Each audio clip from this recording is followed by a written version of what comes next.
Ravelson fandrika goavana ny firisona amin'ny tetezamita.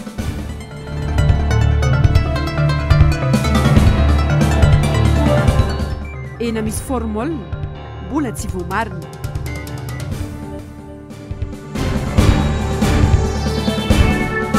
Nenedoni tsy zarizary ny fitsabona azy ampitroatra ny vahoaka ao Nosy Be.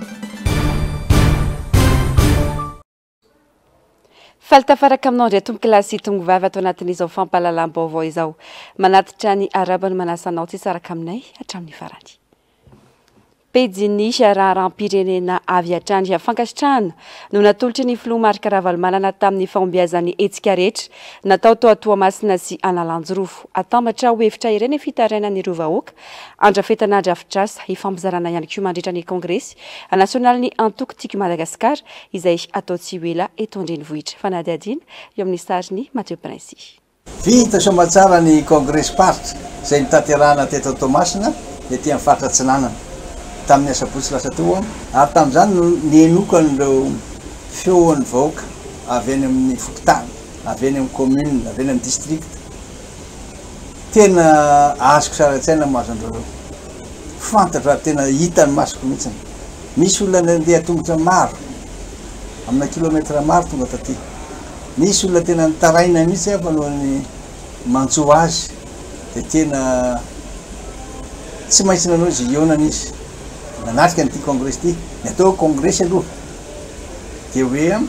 fionana lehibe izay ataon'ny antoko politika manana ny maizy azy hifanankalozan-kevitra sy fampizarana izay zavatra mandeha. Eny po avokoa tenin'ireo avy any amin'ny district fito dino izy nareo ny zavatra nisy afaka ny teny tena nampitenenina malalaka izy ohatra voaka malagasy tena mijaly fadiran'ovana ny voaka malagasy tena nampahantraina potika tanteraka daholo zavatra ataontsika rehetra na ny lalana raha tsy hitatsoa zany goudron zany nakale full point Fenorivo nitanterahana tany Fenorivo Est indray ny congrès party ny Analanjorofo Mahaly Lahady dia hitanareo amin'izany fa dia tsy hita izay ilazana azy ny zavatra manjony vahoaka indrindra ny tantsaha tsisy fanampiana azy tsisy fiarovana azy any ambanivohitra ny tsy fandriam-pahalemana betsaka tena loza dia eto dia maneho fisaorana sy fankasitrahana andreo nikarakara ny tontona fotsy ianareo avy lahatra nandeha tongotra mampanantena anareo ary aveliko foana ty fa raha mbola misy teo ny farany tsy foana fanantenantsika ry voaka malagasy tao mpifidianana ty taona 13 sy 20 ty amin'ny 6 novambra no nataony fiodinana voalohany io ihany dia ampy ty teny aminareo azy zany manafatra tsara aminareo hoe manentana tsara voaka malagasy rehetra mba samby anamarina tsara ny anarany any amin'ny bopokotany misy azy aby jereo tsara ny anaranao any ho anareo izay mbola tsy misoratra aloha dia mbola afaka misoratra hatramin'ny faraiky amin'ny 30 ny volana May ho avy zao zay vao mifarany io dia izay ihany ny zavatra ataontsika tsy maintsy miara-mentana isika mirahina daholo anova tanteraka n'izao zava-misy zao anamboatra ny simba tsy anarina ny zavatra rava ty teny betsaka mankasitraka anareo engo daholo ny fitarainana sy ny zava-manjo anareo hitako izy ka dia mbola hoaravitsika zany fa tonga ny congrès national izay atao any andrenivohitra Madagasikara ny Antananarivo dia hitatsika any daholo ny zavatra rehetra mifampidiniana ka dia zay aloha fa dia mamerina sy manantotanitra hoe mankasitraka ny asa nataonareo tsirairay aby ny fahatongavanareo maro ary indrindrindrindra reo mpanao politika izay nantsonina nandefa solotena natonga mihitsy ireo vondron'olona tsotra ireo tsy mpikambana akory fa dia lina ty aheny fotsiny zavatra misy zay ara fa dia samy ten'Andriamanitra fa amin'ny manaraka indray momba antsika mandrakariva Andriamanitra ary manana fanantenana foana. Vaovao manodidina ny fifidianana tsy vahaolana intsony firisona amin'ny tetezamita hoy ny olom-pirenena aleo aneo ny safidiny malalaka ny vahoaka tsy tokony atao ady hevitra eto amin'ny firenena mihitsy izany tetezamita izany hoy ny mpamakafaka politika Constant Ravelson ny fifidianana no tokony hifantohan'ny rehetra hoy ny fanazavandry Zavandria Mahefa Andry Rakotomalala. Mbola raiky tapisaka ao an-tsain'ny malagasy hatramin'izao ny takaitrana velona ny fitondrana tetezamita teto amin'ny firenena. Vao maika ho mafy noho ny tamin'ireny fotoana ireny ny fijaliana iandry ny vahoaka malagasy raha toka mbola miroso amin'izany tetezamita izany isika ho ny olom-pirenena. Fa tsy raha ny antsonina tetezamita. Efa nisy ratra fa nisy raha be latsa teto Madagasikara fa tolona maro dia mbola izay ihany ny andro amin'ny firenena. Alao no fifidianana ihany fifidianana madio. Tsy mety ilay tetezamita fa vao may fanjohitana indray dia mifarobaka sy zao ambony eo dia ny aty ambany raha maka ihany nona ihany ny aty ambany fa ny eo ambony miadiady sy zao zalahy dia simba foana ny fiainana e. Dia tsy mety mihitsy fa efa ela ihany ny ainana fa tsy mbola nisy ohatran'izao ny fiainana.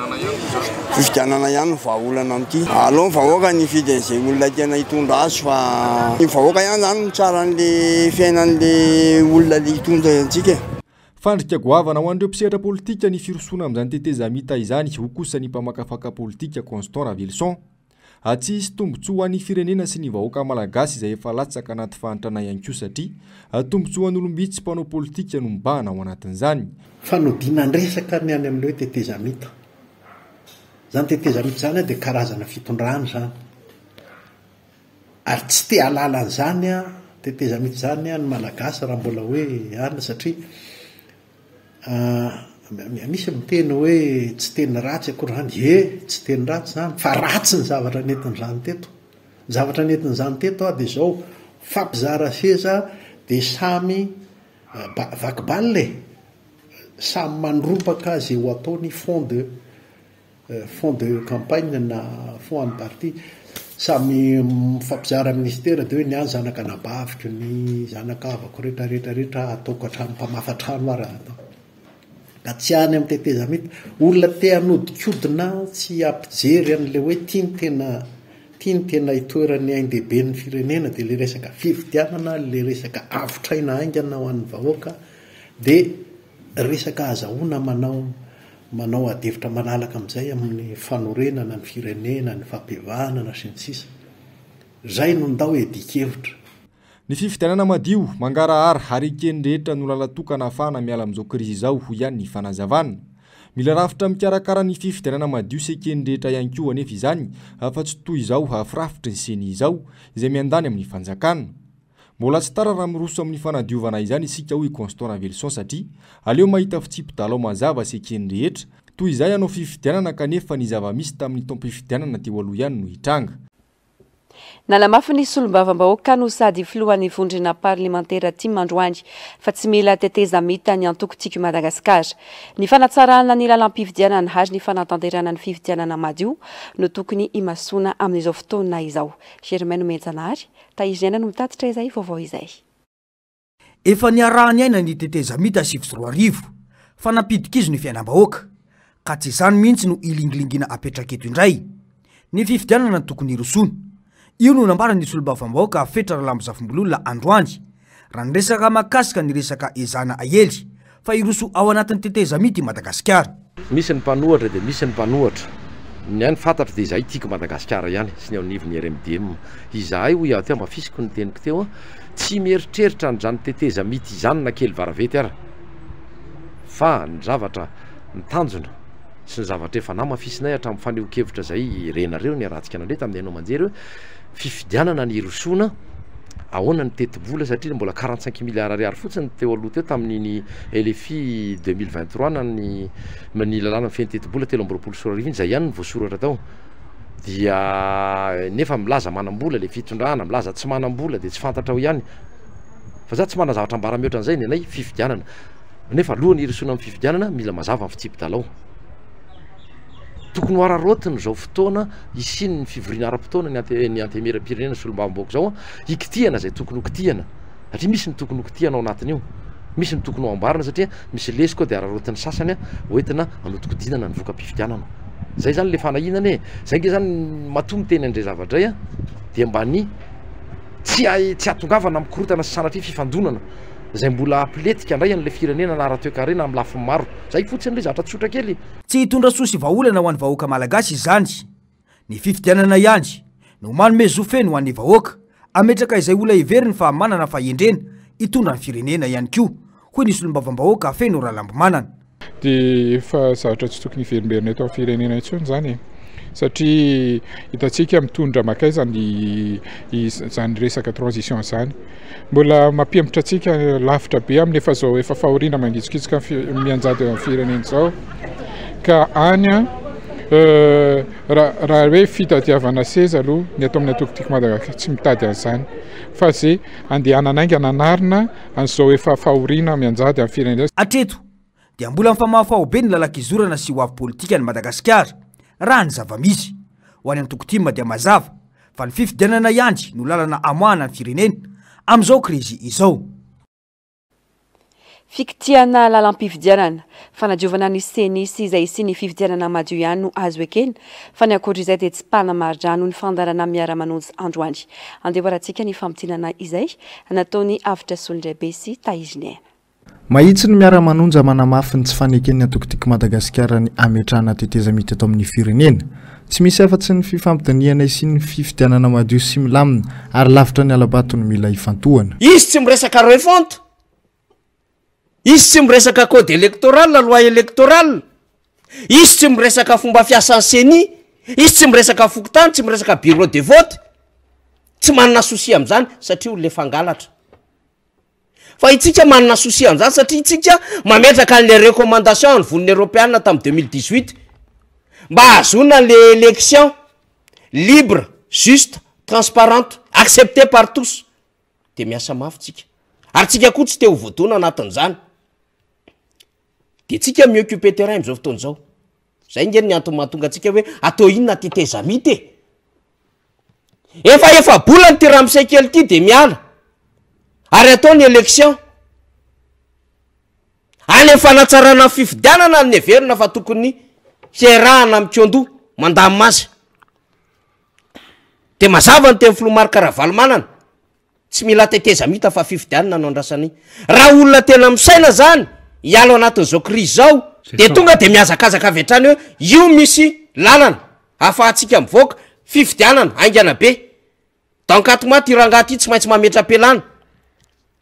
ao arina zay rovolona aorina zay mandeha ny élection présidentielle tokony lamina zany rehetrarehetra fa tsy hoe mbola hikaroka zavatra fandray ny atao hoe tetezamita tsy maintsy misy accord politique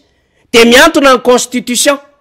de maninona ny aty ampanohatra ny atokotiko Madagasikara ny filomarika ravalomanina amin'ny teny tsy mila nzany zahay dikan'izany raha misy zany olona démocrate raha misy olona légalista ary raha misy ihany koa olona mametraka ny toerana amin'izany hoe home détail zany de andriamatoa filomarika ravalomanina satria hanaja n'le ambarany nay lalam-panorenana miteraka resabe amin'izao fotoana ny vaovao izay mivoaka fa mety roso amin'ny tetezamity Madagasikara nambarany ministry ny serasera androany sady mpitondra teny gouvernemanta fa tsisy izany tetezamita izany Germaine Menjanary taiziniana zo fototra omeny lalam-pandrenana ho an'ny malagasy ny fahafahana maneho ny safidiny ho an'ny olona tia ny hitondra ny firenena demokratika raha teo i Madagasikara nilaza ny mpitondra teny'ny gouvernemanta androany fa tsy ao anatin'ny fandaharam-potoana ny fanjakana izany tetezamita izany ny crise misy tompoko de crise ara-tsosialy sy ara-toekarena crise socio-économique fa tsy misy crise politika mihitsy eto amin'ny firenentsika ka anamarina no mety fisina zany resaka tetezamita izany mangalatra ny fahefany opelatana ny vahoaka malagasy isafidy an'izay olona tokony tadiaviny hitondra azy ny tontolo politika na ireo zay mikonikonina an'izany tetezamita izany raha mieritreritra fa tokony hanao an'izany tetezamita izany tsika satria tsy misy mihitsy na lalàna manan-kery na lalam-panorenana na lalàna inona na lalàna inona mampitombona ny hoe amin'izao fotoana izao dia miroso amina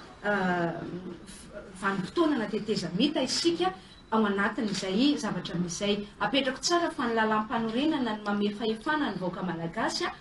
iroso makany amin'ny fifidianana isafidy an'izay olona tia ny hitondra azy dia ho tonga amin'izany tsika amin'ny farany ty taona 2024 ty dia ajaitsika izay fotoana ny famezana amin'ny vahoaka malagasy tompony fahefana izay andrasana ro toy n'izany ny fampitomboana ny vola azahoana manatanteraka fifidianana madio sy mangarahara andrasana ihany koa ny famoahany gouvernemanta ny tetiandro mpifidianana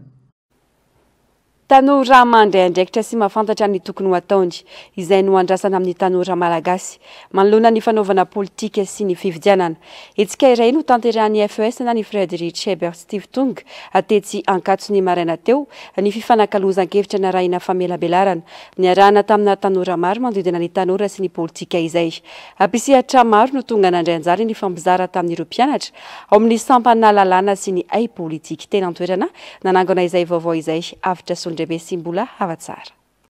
Madagasikara isan'ny firenena tanora.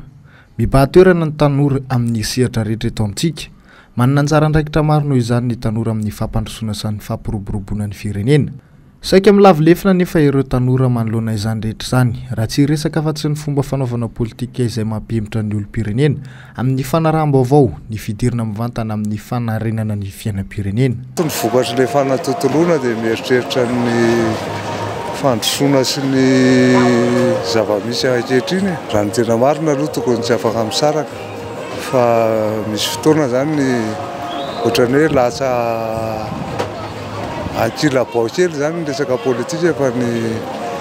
fijeren'ny mahatanora azy ny tena ao an-tsainy zany dia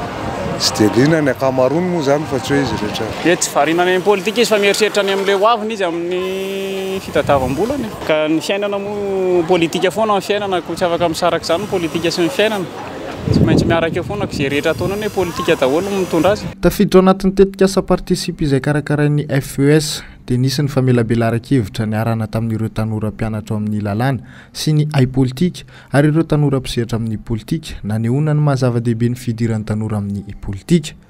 Akatoko ny fifidianana 2024 isika izao manana anjara andraikitra feno zosy adidy ny tanora amin'ny fahalalana ny fisotro ny mialoha mandritra ary aorian'ny fifidianana. Fantatsika fa ny tanora dia anisany manana andraikitra lehibe ao anatin'izany tontolo politika sy ny sotram-pifidianana izany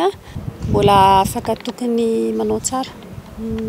manao betsabetsaka kokoa ny tanora afaka mandray andraikitra betsaka kokoa tsy teny kosa hoe tena tsy mandray andraikitra mihitsy angamba ny fanentanana no mila atao betsaka ary ny fanentanana sy ny fanabeazana mba ho tsisy andray andraikitra amin'izany tontolo politika izany dia miainga ny tokantrano any am-pianarana indrindrindrindra fa ety amin'ny anjery manontolo ny andrasana izany dia fandraisana andraikitra ireo tanora eo eny anivon'ny fiarahamonina eny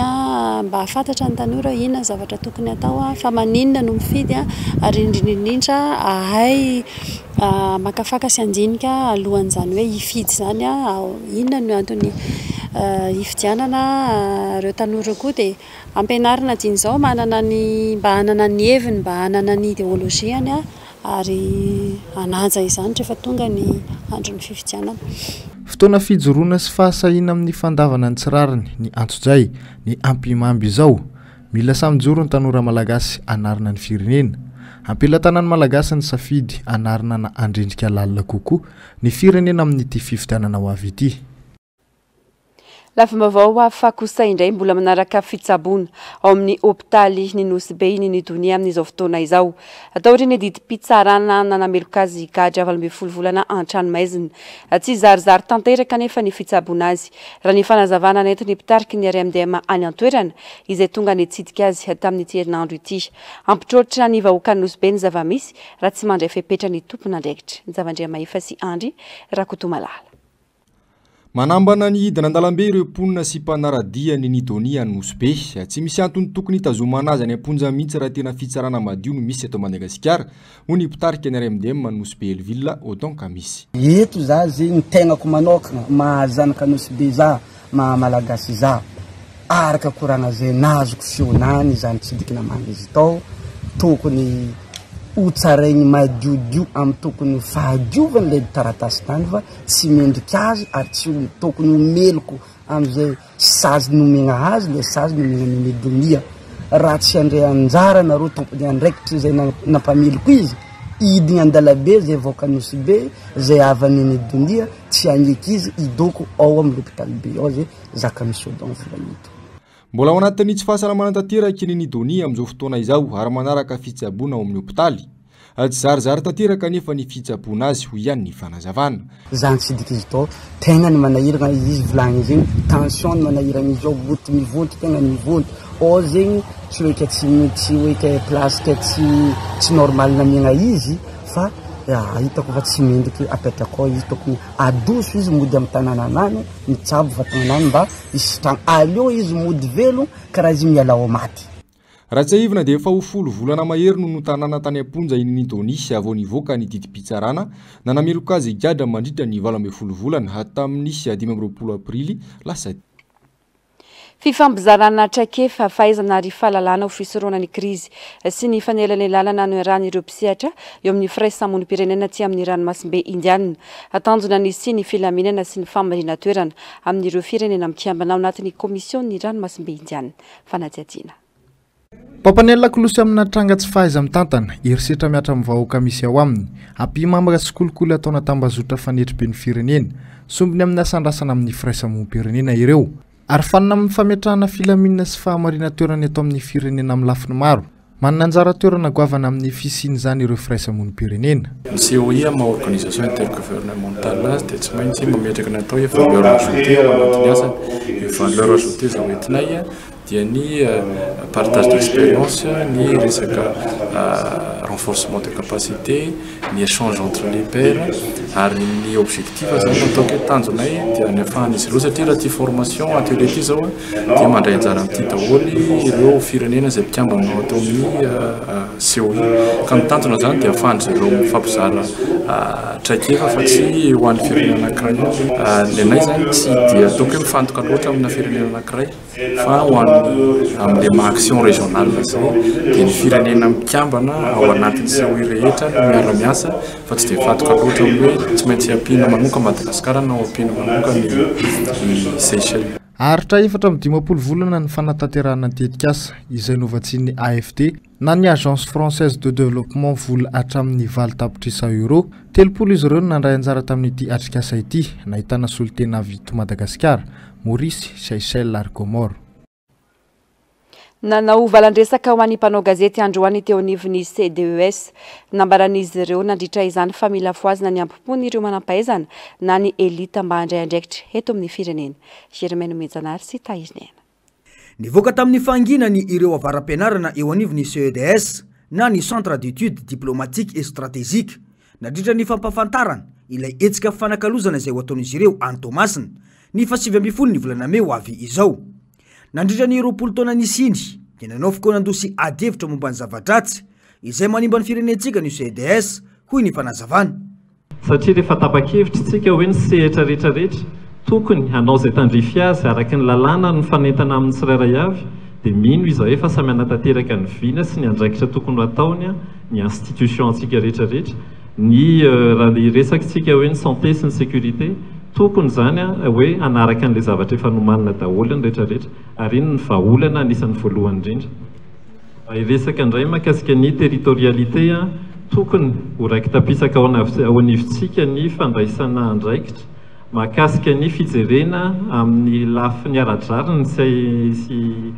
rariny sitsiny fitantanana ny firenena na fitantanana araka ny lazan'ny miorana azy teo ny harem-pirenena. Ireo rehetrarehetra ireo no natambatra anankiray mba hitondra fieritreretana sy vina vaovao ary izay koa hoe ataontsika hoe andeha ataontsika hoe alerte ho an'ny elita atsika. Ny elita raha andeha hoverenana ihany koa faritana dia ny fijerena azy hoe ireo manam-pahaizana rehetra tsy voatery hoe avaram-pianarana fotsiny ihany fa izay manana fahendreny mety io fahendreny ara-drazana mety io fahendreny azo eo anivon'ny fianarana fa ireo rehetrarehetra ireo ho anay dia tokony manana andraikitra manana adidy andray andraikitra eto amin'ny firenena ka prise de conscience aloha fanairana aloha voalohany hoe isika izay manana fahaizana na hoe misongadana eo anivon'ny firenena manana didy ankehitriny andray andraikitra sy eritreritra ny tokony ho anjara toerantsika eo anivon'ny firenena. L'état des droits, la territorialité et la personnalité des élites malagasy pour les générations futures. Ino lo hevitra noraisin'ireo andiany 7 izay mitondra ny anarana Samuel Rakotondray be mandritra io conférence tanterahana Antomasina io. Mikasika ny inona marina no mety olana sedrainareo elite efa manatanteraka ny andraikiny amin'izao fotoana izao inona no tokony andraikiny ohatrany ahoana ny fomba tokony entin-dry zareo manatanteraka sy mijoro manoloana ireo andraikitra tokony ho tanterahana. Misy olana ve ao, misy tsindritsindry ve ao, misy tahotra ve ao, etsetretsetra zay efa nilazainy Andriamatoa délégué général teo moa fa mety tsy ho voatanisanay eto daholo satria tena votoantina conférence anankiray mavesatra mihitsy io resaka elita io. Ary azadiny fa namety ny fiainam-pirenena dia nanana anjara biriky tao anatin'izany ny elita. Raha misy tsy fandehanany dia mbola tompony andraikitra amin'izany koa ny elita ka eo ny antony tiavanay hamoa hanaitra ny elita eto amin'ny tany sy firenena eto Madagasikara hoe manana an'izao andraikitra zao ange. Ankoatra ireo dia misy ihany koa ny fampahafantarana ilay dedikasa sosialy ho an'ny Madagasikara izay antsoina hoe Horizon 2047 nomena anarana fokon'olona 720. No mafisin'izy ireo fa feno fahasorenana lonilony tsy fifankazahoana izao vaninandro misy antsika izao ka mila miverina amin'ny fiarahamonina ny fifampitokisana. Ny fanabeazana no ivon'ny fiarahamonina ko hiatrany ny falazavana. Mitoy ny asambleomera ho an'ireo solombavambahoaka eny anivon'ny anteny meram-pirenena amin'ny fandiniana ireo tolo-dalàna ho an'ny androany ankoatra ny fanohizana ny fandiniana ny tolo-dalàna momba ny arenan'ny kibonitany dia nodiniana ihany koa ny mahakasika ny fandrarana sy ny fampiasam-bola eto Madagasikara. Fanadiadiana.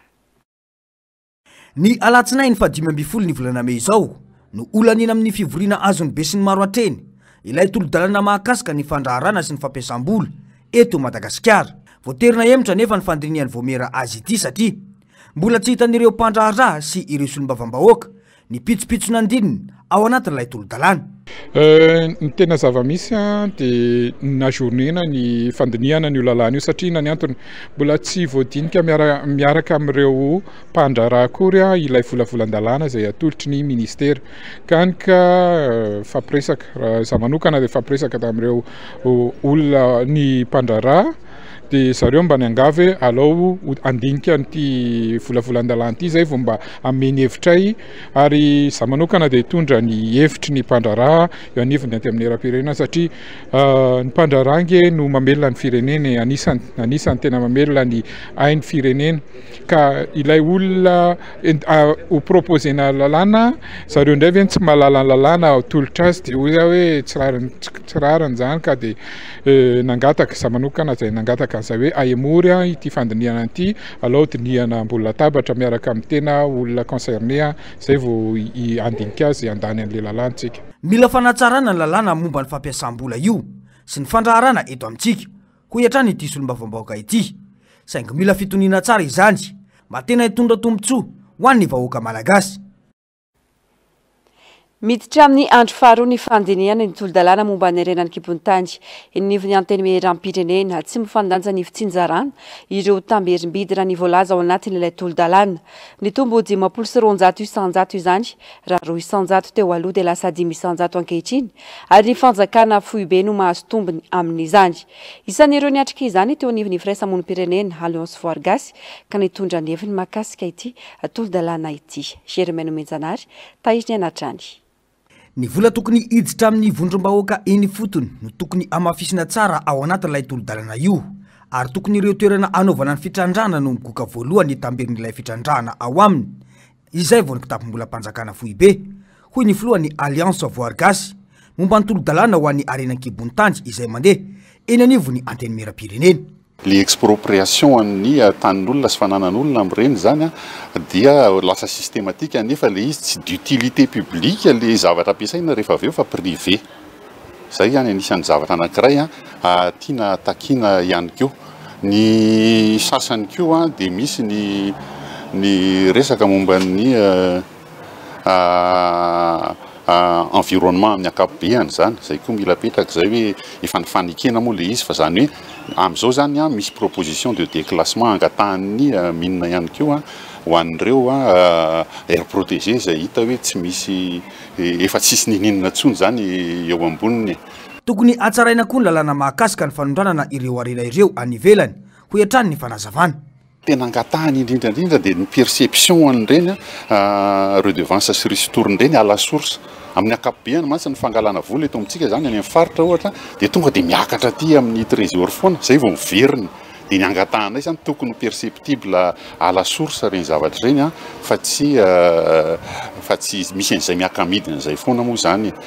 Dia raha malala ohatra ny volamena koa ny tena goavana eto amintsika zao atsika hoe minina sy vanilina ny tena goavana amin'ny exportation fa ny volamena tena manana potentiel ngeza be ato amintsika dia misy fepetra be da be zany efa natao ao fa nisan'ny angatahanay moa zany dia hoe maninona raha anaovana investissement koa ny fitrandrana ny volamena eto amintsika fa tsy atao artisanal sy tsotsotra kely foana hatramin'izao kanefa raha ohatra 15 à 20 tonnes ny tonga ny Dubai isa-taona ny potentialité amin'ny malagasy mihoatra lavitra noho zany hoe efa manakaiky na mihoatra ny loi de finance mihitsy ny valeurana volamena isa-taona eto Madagasikara tokony hitondra fampandrosoana goavana amin'ny firenena koa zany zavatra zany. Ankoatra ny vokatra fanondrana toy ny jorofo sy ny lavanily dia ny volamena sy ny vatosoa no isan'ny mitondra volabe ho an'ny kitapo-mbolam-panjakana ary tokony higokany soa avy amin'izy ireo ny vahoaka madinika eny fotony ho hiatrany ny fanazavana. Raha izay voaraikitra ilay tolo-dalàna manko dia ray faingo 5 isanjato ihany no miverina eny fotony fa any fanjakana kosa ny 3 faingo 5 isanjato ny ireo tamberim-bidy. Vaovaon'ny trangam-piarahamonina raikitra ny fifandonana teo amin'ny polisy kominaly sy ny milisy zazafotsy atao manerinery ny zazafotsy 3 no maty ary zandary iray naratra hofira antsy ny atony. Nikasanafika ny bentanana ireo zazafotsy ireo sady amoaka ny namany ireo voasambotra ny polisy kominaly. Raha nanontanian'izy ireo dia avetrany dia nanafika tamin'ny antsy teny ampelantanany. Voatery ny aritoena noho izany mpitandro ny filaminana avy amin'ny brigadiny zandarmerie ao manerineriny sady niaro ny bentanana avokany zazafotsy 3 no lavony bala androany ny angafiany anjeanjea ihany koa ny andiana zazafotsy miaraka amin'ny sivily hafa anafika ny bentanana sy ny brigady ny zandary ao manerineriny. Fa tamiaramila 520 avy any Ambondromamy no miaro ny tompony zandary ao manerinerina ankehitriny sady miaro ihany koa ny bentanana. Mangataka zandary fanampiny izy ireo hanamafisana ny fiambenana sy fiarovana ny bentanana ao an-toerana. Eo amin'ny vaovaon'ny fitaterana kosa indray tsy nahafapo ireo mpitondra fiarakaretsaka eto an-drenivohitra ny fionana tamin'ny bentanana n'Antananarivo androany. Mpitondra fiarakaretsaka manodidina ny 10 no tonga niatrika ety fivoriana ity. Germaine Nomezanary taiziny ana.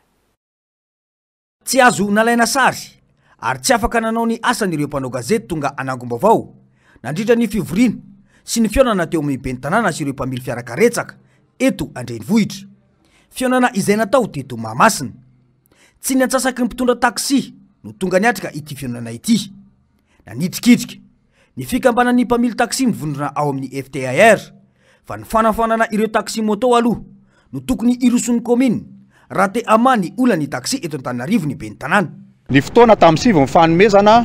amin'ny 20 vao tonga monsieur le maire rehefa tonga indray moa zany dia nanady nomena daholo zany hoe retavy marary ny taxi zany zay efa nomena an'izay dia nitaratasy taty amin'ny FTR hoe mba soniavina izy mba sy application zany hipetraka aty aminay satria mba ampisehoana an'le membre. Lazaina moa zany niteny monsieur le maire fa tsy azo forcer izy fa raha samy mokondona ampiasaina za koa mafy noho ny ty latabatra teo izy ary metisy vazahako zay zany milohana metisy aho izy zay moa zany zavatra tsy maro ohatran'ny hoe magaga tsy mamperitreritra ihany ary le zavatra fitarainana ireo dia efa zavatra efa eniny commune hatramin'izay fa tonga amin'le fitenena zatovaketra hoe misy miaino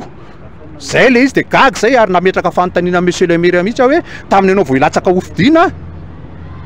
nampiantso anay taxi lany ianao mbola nampiantsy anao taxi ianao ina avy fitaraina izao indray ty efa ho tapitra ny mandat dia tonga indray anao nampiantso anay taxi dia zao hitantsika nareo moa tsy dia nahazo niditra atao zany mpanao gazety iny moa zany tsy avaty aminay ihany rehefa manana ny andraikiny zareo hoe avy amin'ny ararany taxi izy kanefa raha amiko tokony mangarahara izy tokony isy azo afenina amin'ny mampanao gazety anareo azy mila nareo vaovao avy any mampitana aman'olona. Ny vondron'ny taxi matianina na ny VTM no notsimponina ka natsoiny komina ao anatin'ny CST raha ny fanazavana satria ireo no azo baikony. Ka ny hitantsika atao zany dia le CST izay miforonina atao dia VTM aloha zany voalohany indrindra. CST nampiantso dia vahy fotsiny ditantsika mivaly zara raha misy 10 ny taxi tao aminay FTR aloha dia mivaly zany ny afatra hoe nanaiky ireny taxi Antananarivo reny voatra hoe tsisy makany afa-tsy izay soloteny reto ihany ny aton'ny alanay voalohany indrindra aloha reo etaeta rehetrarehetra zay niresahanay taminareo teo efa nalefa tany amin'ny monsieur le maire tombe de temy izy zavatra fa ny nona mody tsy fantatra rehefa misy ny zavatra mitsanga amin'ny taxi sady zao tena zao zay zao ampalalao aloha ny CST zay natao hoe comité stratégique en taxi zay zany aloha tokony hoe okitiana amin'ny parking rianany ary zalahy ka ahoana zay zay solotena ny taxi fa vokitika le parking an'le olona voanina rery foana amparana ria zay le taxi reo vao mitantara aminay zay ndray zay vao mitotototo any amin'le commune zany ve natao hoe CST de ny zavatra nampatonga any ala teo aloha tonga de tsorona satria hoe foanana amin'ny parking na taxi zay nisy efatra am'izay fa saina mandoto ele rivo isan'andro eto ngavantsika zao misy taxi reo raha notanina mety mbola misy tsy vaky lova reo ahoana moa nandaovanay telo arivo atao tsoavy zany nanao zanao zay oatsy anao an'izay aloha zay hiala fa tsy mety forcena zany zay no sinian'izay procès verbal zay ny aton'ny alanay tompoko raha ny angom-baovao izay natao tety antoerany dia tsy navahany olana ny fampiresahana teto pejiny sosialy mbola tsy voamarina ny fiparitana ena misy formol hoy ny mpitsabo sy ny tompony andraikitra tafaresaka tamin'ny mpanao gazetinay androany tsy tokony korotan-tsaina ny mpanjifa saingy loza mitatao an'ny fahasalamana zany raha sanatrika tena misy tokoa hoy ny mpitsabo niparitaka tao anaty tambazotra sosialy tao tatoato ny filazana fa miparitaka eny an-tsena amin'izao fotoana izao ny ena misy formol hatreto aloha tsy mitombona ny fisian'izany raha ny nambarany mpitsabo satria mety tonga dia hitarika any amin'ny fahafatesana avy hatrany ny fihinanana izany raha ohatra fotsiny zao nio nandray mandray ny formule io tanana tsy manao gant dia afaka ora vitsivitsy tonga dia maina ohatrin'ireny tongotra akory ny tanana tonga dia maina dikan'izany zany ohatra ka matelina an'iny formule no atelina ny tonga dia mainy formule idony zany nitaovara manontolo manomboka aty amin'ny tenda ny vavony ny lalakanina mampitoy ny tenda sy mivavony dia mivavony dikan'izany zany raha hoe ena misy formule tsy tokony mandimandina be zany mihitsy tonga dia zavatra makina mo faharoa agatena misy formule le ena dia tokony efa misy faty zany mitsipatsipaka raha ny tanàna satria zay mividy an'iny ena misy formule izy tokony efa maty daholo tsy tokony rorosaina amin'izany ny mpanjifa hony avy amin'ny codex alimentarius satria mbola tsy voamarina raha siantifika ny fisiany ena misy formule io raha ny fanazavana raha ny tokony ho izy mantsy dia mandalo fitsirihana manomboka eny amin'ny abattoir hatreny an-tsena irenena amidy ireny azo ny mpanjifa atao tsara kosa nefa ny mitorika eny anivo ny isam-pandraramisahana izany raha misy ny mampiayay ny formule dia scientifiquement zany tsy hitatsika hoe io fa misy formule ny zavatra resahany eny amin'ny réseaux sociaux dia hoe menamena be le izy rehefa misy formule anefa ny scientifiquement zany tsy afaka miconfirmer an'izay tsika raha tsy hoe nisy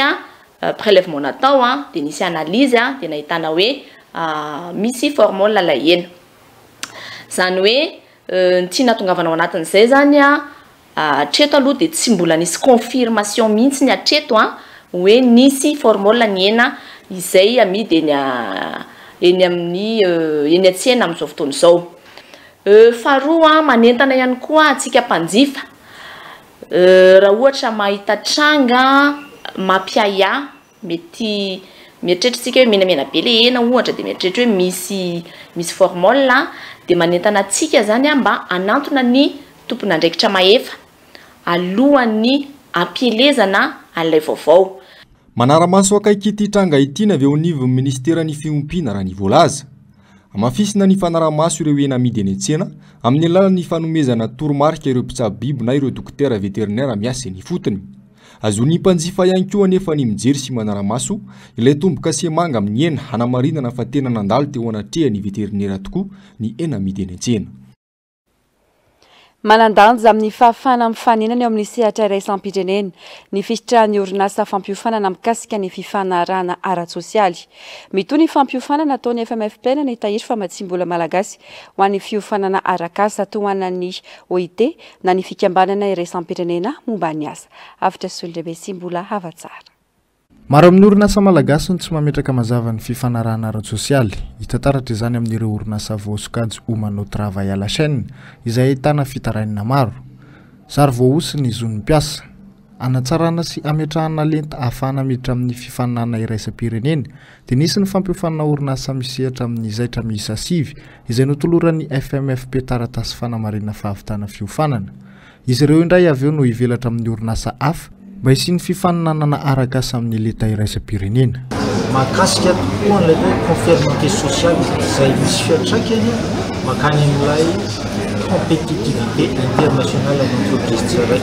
inany no tena tanjontsika izany ty fiaran'asy hivelatra amin'ny industrie rehetra. Ary fantatsika fa ankehitriny maro industrie izay renouvelable, toy ny économie bleu etcetera izay tena mila fahaiza-manao.